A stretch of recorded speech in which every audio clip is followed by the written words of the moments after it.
This is your Jamaican girl Norleen. Watch me turn these plantains into something delicious.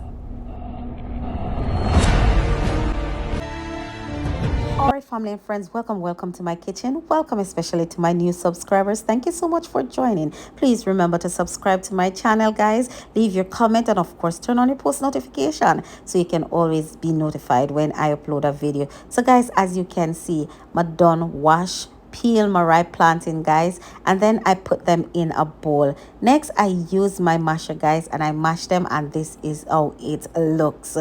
Now guys, these are sweet plantains and you can't believe what I'm gonna make with these, so stay with me for the entire video. Next guys, I add to that 2 eggs. I add a pinch of salt.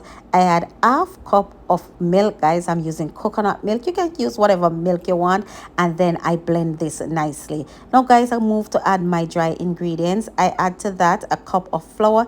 I add a tablespoon of baking powder, and of course 1/4 cup of coconut oil. Guys, I blend this. I'm using my hand mixer, guys, and then I use my spatula to get all that dry flour from the sides. Next guys, I allow it to sit for about 10 minutes, and then guys, I'm using my griddle to do my pancake. Yeah, you heard me right, it's plantain pancake, guys. All right people, so let me take you step by step so you can see how I do this. So simply I spray my non-stick spray on the griddle, guys, and then guys, I use my container with sprout.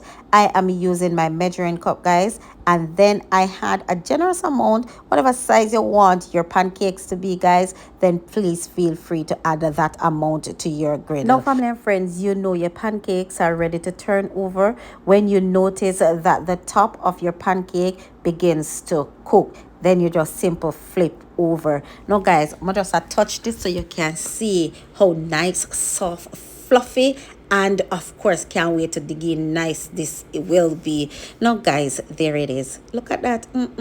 Nice can done. It's once again another of my mother's favorite. From my part, my kitchen, onto my daughter's table. Thank you so much for spending the time in the kitchen with me, and remember to hit that subscribe button, hit that like button, leave your comment, guys, and I'll see you next week with another video.